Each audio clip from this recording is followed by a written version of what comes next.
Please don't do that, the Apache girl pleads with the lone rancher. The plains were quiet in the way that made a man uneasy. No birds, no wind worth namming, just the slow creak of leather and the dull rhythm of hooves cutting through dry grass. The lone rancher rode with his head low, eyes scanning the horizon the way years of survival had taught him. Out here, silence often meant trouble had already passed or was waiting. Then the voice came. Please don't do that. It wasn't a scream, it wasn't loud. It was raw, carried on the air like it had already been used up before it reached him.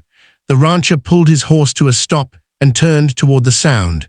His hand moved on instinct, resting near the rifle slung across his shoulder. He saw her then. An Apache girl stood beside a broken wagon half sunk into the dust, its wheels splintered like a snapped bone. Her hands were raised, palms open, fingers trembling despite her effort to stay still. Dirt streaked her face.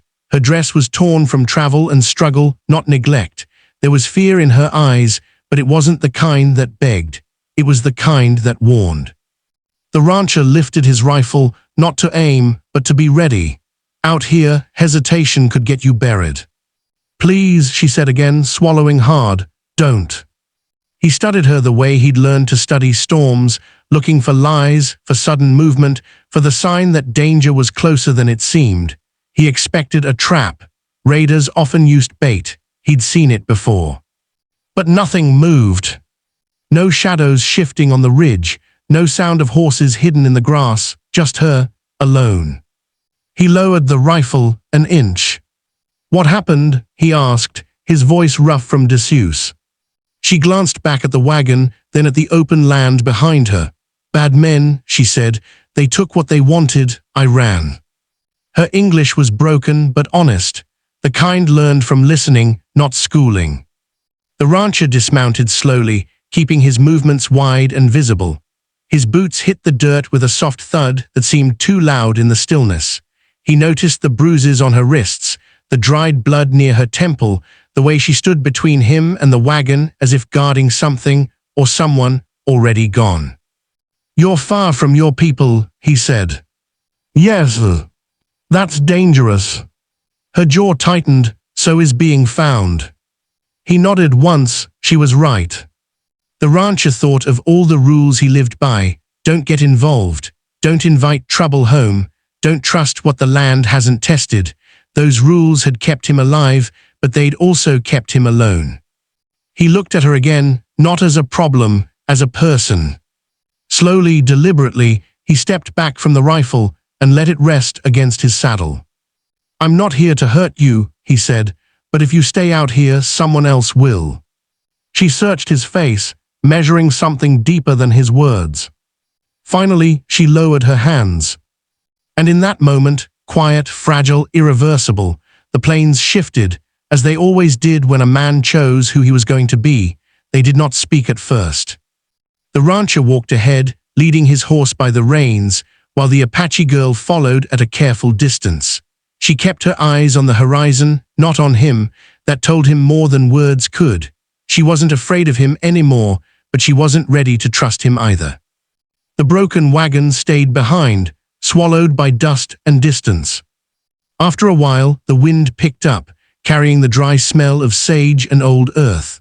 The rancher glanced back and noticed the way she favored one leg, how each step cost her more than she let on. You won't make it far like that, he said. She stiffened. I will. He didn't argue. Instead, he slowed his pace. Respect, he'd learned, wasn't given through force. It was earned through restraint. They reached a shallow ravine just as the sun climbed higher, heat pressing down hard. The rancher stopped and pulled a canteen from his saddle, setting it on a rock between them. He stepped back again. She watched him carefully before taking it. Thank you, she said quietly. He nodded. Name's not important. She studied him for a moment. I'm called Ayana. He didn't repeat it. Names carried weight out here. As they continued, distant thunder rolled across the plains, not close enough to fear yet, but close enough to plan for.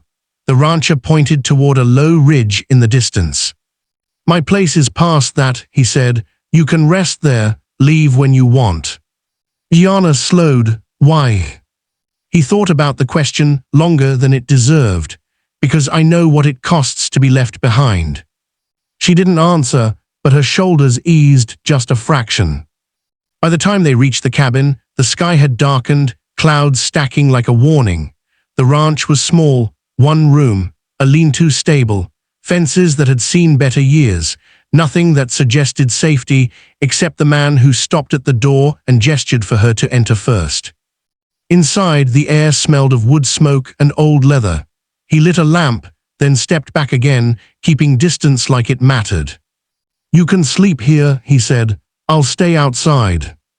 Ayana blinked, surprised. You don't fear me. I respect you, he replied. There's a difference. Thunder cracked overhead as rain began to fall, sharp and sudden. She sat near the fire, holding the warmth like it might disappear if she let go. The rancher stepped outside and leaned against the post, rain soaking his hat, eyes scanning the dark. He didn't know who was coming, but he knew they would. Inside the cabin, Ayana stared at the door for a long time. No lock, no guard, just trust offered without demand. For the first time since she had run, her hands stopped shaking. Outside, the rancher listened to the storm and understood something he hadn't in years. Some roads didn't appear on maps. They appeared when someone asked you not to walk away, and you chose to stay. The storm passed before dawn, leaving the world washed clean and tense with quiet. The rancher had slept little, if at all. He sat on a crate near the corral, rifle resting across his knees, not raised, not hidden, just present, honest. Inside the cabin, Iana woke to the smell of damp earth and dying embers. For a moment, she forgot where she was. Then memory returned, running feet, hands grabbing the wagon, the fear. Her chest tightened. She stepped outside. The rancher looked up but didn't move. He nodded once, acknowledging her without pressure. She stood beside him, pulling her shawl tighter against the morning chill. They will come today, she said. He didn't ask who. I know. She hesitated, then spoke as if the words had been waiting all night. The men who took me were not from your people. They sell what they steal, people included. His jaw tightened, but he kept his voice steady. You got away. Yes, others did not. Silence settled between them, not empty, but heavy with shared understanding. Gianna took a breath. If my people find you with me, they will not assume kindness. I wouldn't expect them to, he said. If I were them, I'd be angry too. She studied him carefully. You could still send me away. He met her eyes, not like this. The sun climbed higher, then the sound came, distant hooves, many of them, steady and controlled. Iana stiffened but did not step back. She straightened her shoulders and moved to stand beside the rancher, not behind him. From the ridge emerged Apache riders, spreading out with practiced precision.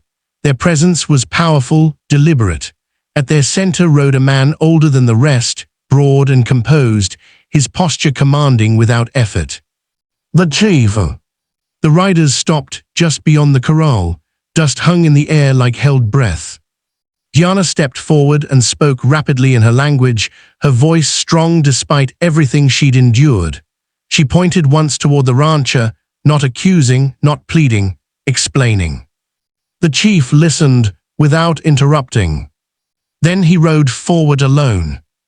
You, he said to the rancher, his English careful but firm. Why is she here? The rancher didn't hesitate, because she asked me not to hurt her, and I didn't. The chief studied him closely. You are poor, alone. This choice brought danger to your door. Yes, the rancher said, it did. Why? The rancher thought of all the answers that might keep him alive. Then he chose the only one that mattered. Because leaving her would have made me less of a man than dying for helping her. The chief's eyes narrowed, not in anger but in assessment. Gianna spoke again, quieter now. The chief glanced at her, then back at the rancher. You did not touch her, the chief said. No. You did not bind her. No. You did not trade her safety for anything. No. The chief nodded slowly. Then you stand here not as an enemy, he said, but as a man under judgment. The riders remained still. The wind moved through the grass. The rancher exhaled, not realizing he'd been holding his breath. Judgment was not always punishment. Sometimes it was the doorway to something far more dangerous and far more lasting. The Apache chief dismounted slowly, boots touching the earth with quiet authority. The riders behind him remained still, watching not just the rancher, but the land, the cabin, the space between choices. Judgment here was not rushed, it was measured. Gianna stood beside the rancher now, her posture steady. Whatever fear remained in her eyes was no longer for herself. The chief spoke again. In times of chaos, men reveal who they truly are. Some take, some flee, few protect what they do not own. The rancher said nothing. He knew better than to interrupt. You could have turned her away, the chief continued. No one would have blamed you. This land teaches men to survive first. He gestured toward the open plains. Yet you chose otherwise. Gianna stepped forward. He gave me shelter, not chains, she said. He slept outside so I would not fear him. A murmur passed among the riders. The chief looked at his daughter, not with doubt but with pride. You speak clearly. He turned back to the rancher. Do you understand what your choice has done? The rancher answered honestly, I know it brought you here. It brought more than that, the chief said. It created obligation. The word hung heavy. In our way, the chief continued, a life protected creates a bond, not one of control, but of responsibility. The rancher felt the weight of it press into his chest. I didn't help her for reward. The chief nodded. That is why this matters. He walked the length of the corral slowly, examining the worn fences, the thin cattle, the tired soil. You have little, he said, yet you gave safety. That is not weakness. The chief stopped and faced him fully. You will not be punished, he said, but you will not walk away untouched by this act. The rancher met his gaze. I never expected to. The chief raised his hand slightly. One rider dismounted and handed Iana a folded shawl and a small carved token. She accepted them with both hands, bowing her head briefly. You will return with us, the chief said to her. Your people need to see that honor still exists. Gianna looked at the rancher, something unspoken passing between them. I will tell them, she said softly. The chief then turned back to the rancher. You will be watched, he said plainly, not as a threat, but as a man whose character has been noted. The riders began to turn their horses.